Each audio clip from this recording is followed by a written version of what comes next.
None of us expected MindsEye to be perfect on day one, but I didn't think it would be this bad. We're talking stutters, irrational NPCs, horrible FPS drops, and that's just the first 5 minutes. The hype? Gone. Refunds? Flying.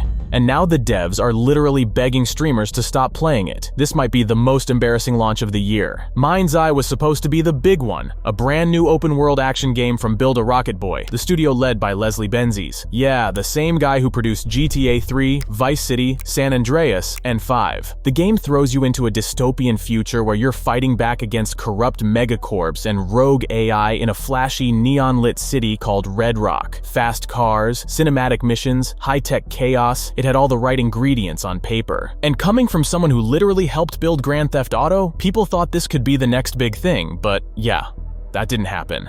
From the second you launch MindsEye, it's obvious this thing wasn't ready. It's a technical mess, and let's start with the performance, because that alone is enough to scare most people off. MindsEye runs like it's allergic to stability. No matter what settings you pick, stuttering is everywhere. Just walking around the city can trigger sudden frame dips, and entering a new area feels like the game's taking a deep breath before it crashes. Even on high-end PCs with RTX 4080s or 4090s, you're not getting a smooth experience. The frame pacing is all over the place, and the VRAM usage spikes so aggressively that it starts feeling like a stress test, not a finished product. It doesn't matter if you're in combat or just watching a cutscene, there's this constant micro-hitching that completely kills any sense of flow. And turning down settings doesn't help much, because the issues are clearly baked into how the game was optimized, or more accurately, how it wasn't.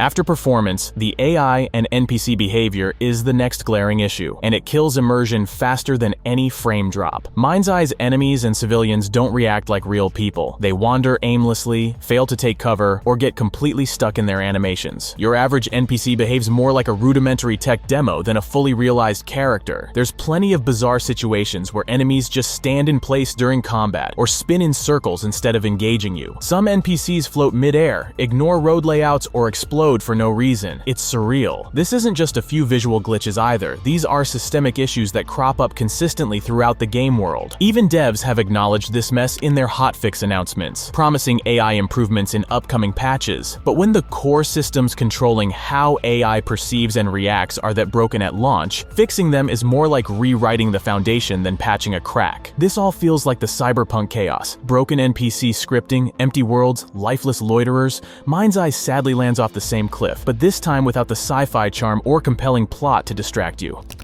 And let's talk about the crashes, because MindsEye isn't just poorly optimized, it's unstable. Players began hitting hard freezes and full game crashes within the first hour or two, and the devs finally acknowledged there's a massive memory leak behind it all. They say about 10% of users were crashing regularly, on PC and consoles alike, just from playing normally. That memory leak wasn't a minor slip, it was serious. RAM usage would balloon over time, exhausting system resources, triggering crashes, and even slowing down everything else running on your PC. And the bug was bad enough that Sony started handing out refunds to PS5 owners before everything was even patched. The studio unleashed a hotfix on June 13th that tries to patch the leak and shore up stability, but this is barely step one. Devs are promising weekly updates to fix the crash issues, memory throttling, and long load sequences. But hotfixing memory management is like trying to plug a dam with duct tape. Even if they patch the leak, you still deal with long load times, jittery cutscenes, and a general lack of polish that can't just be updated out overnight.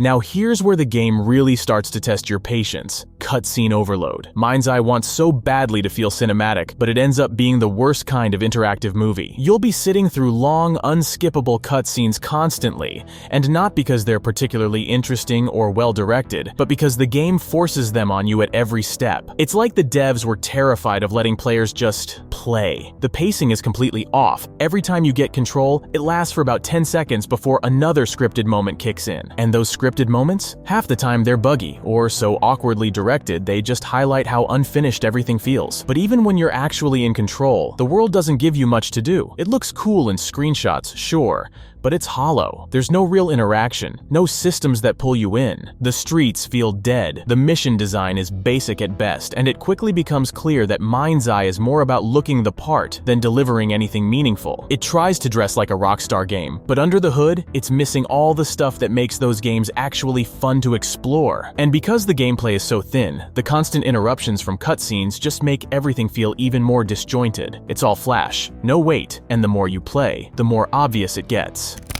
And then there's the driving, which somehow manages to feel worse than everything else. For a game that literally put cars front and center in its marketing, the vehicle handling feels like a total afterthought. There's no weight, no traction, no feedback, just this weird floaty mess where cars slide around like they're made of helium. Steering feels unresponsive, collisions are janky, and even basic things like braking don't behave how you'd expect. It's like the cars were designed in a vacuum with zero consideration for how they'd actually feel in motion. You'd think that with Leslie Benzies on board, someone who helped build some of the most satisfying driving in open-world games, they'd at least get this part right. But no, driving in MindsEye feels like a bad mod slapped onto an engine that wasn't built for it. And when your game's world is this lifeless, the one thing that could have added some fun, just cruising around, ends up being another frustrating chore.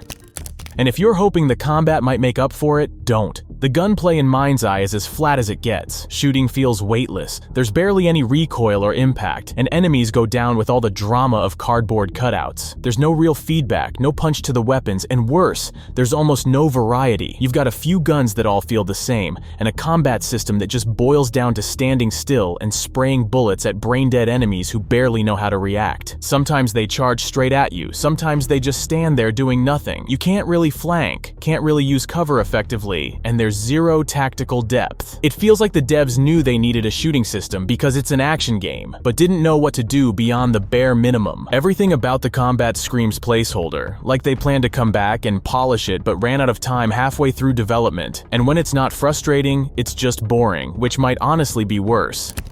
And now, of course, people are saying it's all Unreal Engine 5's fault, like it's some kind of curse.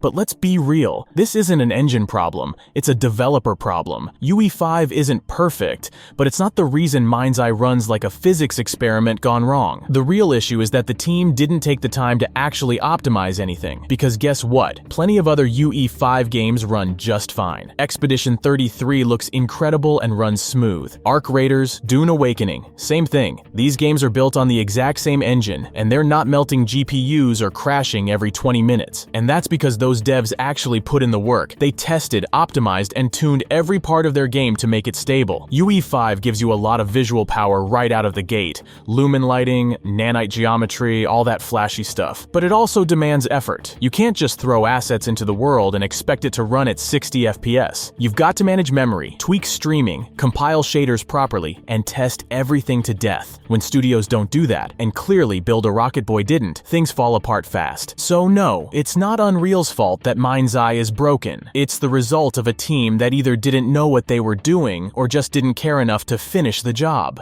And the worst part is, they clearly knew the game was a flop before it even launched. You don't just randomly lose your chief legal officer and chief financial officer 1 week before release unless something behind the scenes is falling apart. That actually happened. Two of the most important people in the company just dipped without saying much, quietly updating their LinkedIn profiles and walking away while the studio was gearing up for launch. And these aren't random employees. These are people who handle the legal and financial side of the entire company. If they're leaving right before release, it usually means something behind the scenes has gone seriously wrong, and they don't want to be around for whatever happens next. On top of that, there's been talk that the studio might have been running out of funding. Multiple sources claimed that Build a Rocket Boy raised a massive amount of money, over $151 million across multiple rounds, and still didn't have much to show for it after years of development. Others have speculated that investors started pulling back once it became clear that everywhere, their big platform idea wasn't shaping up as expected, and that could explain why MindsEye was suddenly rushed out the door in the state it's in. If the studio was running low on cash and trying to avoid a total collapse, it makes sense why they'd try to get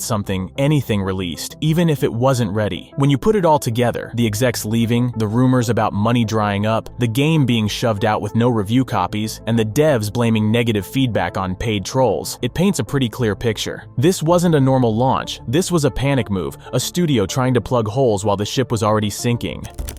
So the big question now is, can MindsEye actually be saved? And honestly, yeah, I think there's still a chance. We've seen it happen before. Cyberpunk launched as a full-blown meme and somehow clawed its way back into greatness over the years. It took time, patches, and a whole lot of community backlash, but eventually it became the game people were originally hoping for. And while MindsEye is a mess right now, it's also Build-A-Rocket Boys' first real shot at something big. It's their debut. Things went off the rails clearly, but that doesn't mean it's over. They've already released a couple hotfixes, and if they keep pushing, keep fixing the core issues, and stop pretending the backlash is just trolls and bots, there's still hope. What matters now is whether they commit to rebuilding or just vanish and pretend it never happened. I want to believe they'll stick with it, because yeah, it's bad now, but with time and the right effort, it doesn't have to stay that way.